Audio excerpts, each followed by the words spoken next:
Hey everybody, just wanted to give you a bit of an update on my ongoing catfishing. My photos are being used by scammers issue. This has been an ongoing thing for about 8 years or so. You can see the CBC covered this particular issue some time ago. Regina's man, identity used in online romance scamming. It's been quite frustrating, I would say, at the very, very least. It's something that continues to go on. And one of the things I've noticed, and I've actually written about this a few times, for instance, that social networking sites really don't have in place some sort of capacity or mechanism that actually really deals with this. So I spoke or I wrote some time ago around Facebook's identity authentication being broken. It's still broken. Whenever I report a Facebook page that's using my photos, such as this. So, for instance, this is one that was reported to me recently by someone being scammed. This one will probably take, on average, up to a week, maybe a little bit less to be taken down. But sometimes, like in the past, what will happen is that Facebook will actually take down, they'll suspect your account as you being the inauthentic you. For instance, Dean Shareski, a colleague of mine, right now, I believe he has his Facebook page it was taken down by Facebook as they suspect that he's not the real Dean Shareski. While a number of other scammer sites are out there with using his photographs and identity. So there's some real issues with it, but in particular, the reporting issue is a real problem with sites like Google and Facebook, and that's really, as this becomes more and more prevalent, this becomes much more concerning for anyone, not just people who have a lot of photographs online, but even for those who have a few photographs online. It becomes a real issue, and the reporting system is absolutely broken. And so I'll make sure that I post these in my blog post about this topic so that you can actually read these in more depth. But I want to bring you attention in particular to what I've noticed recently with Google Plus and the reporting there.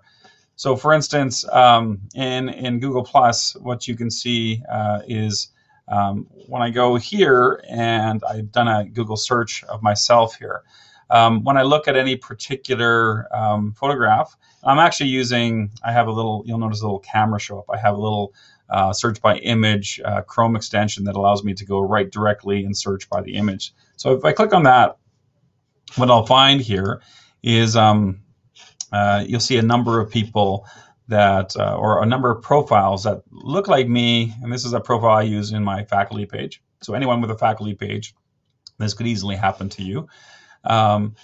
So for instance, if I look at here, Derek Crawford, that seems odd, Google Plus, my face. So I'm going to click on this profile.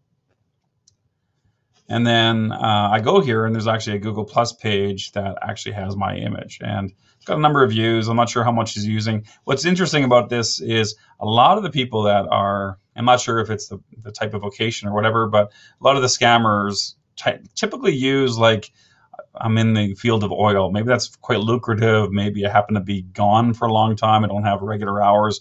But they really tend to, oil engineers, that sort of thing is really kind of the thing that a lot of them use. Or, of course, people in the Army. People with irregular schedules seems a bit easier to, more palatable, I guess, for the person being scammed.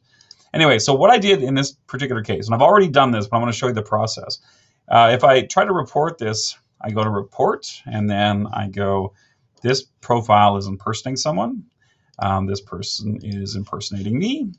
I'll go to done. And this page is reporting to be me, which I think is a fair statement. I think they are pretending to be me.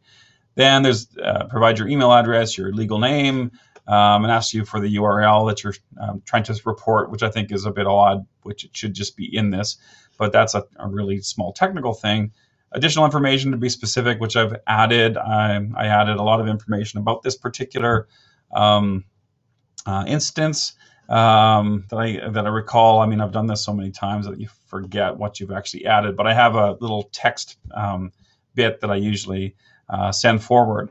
But at this point, I'm not sure if what happened is I actually submitted, and I actually even put up my my passport, which is, I think I'm giving more information than I would want to even give away to a company online, which is really, something that you have to extend. And I'm going to have to pause this for a second. All right, I'm back. And this is the reason I wanted to pause it, because I needed to dig around in my email. And this is what I got back from Google about this. It says, we have received your impersonation claim and have determined that we cannot take action on the profile or page that you reported because the profile or page does not qualify for impersonation. So I have a sense that Google Plus's reporting system doesn't look at, like, if they're using the same name, maybe that would be an impersonation. You're actually impersonating Alec Koros. But because they're just using my photographs and a different name, maybe that doesn't qualify for impersonation.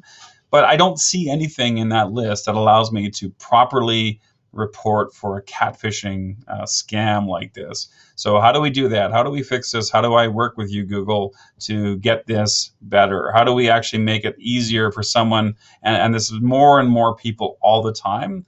How do we report this so that if our photos are being used, how do we prove that we are in fact who we say we are? And how do we report those who are using our photos in the pursuit of some sort of scam or catfishing scheme, to actually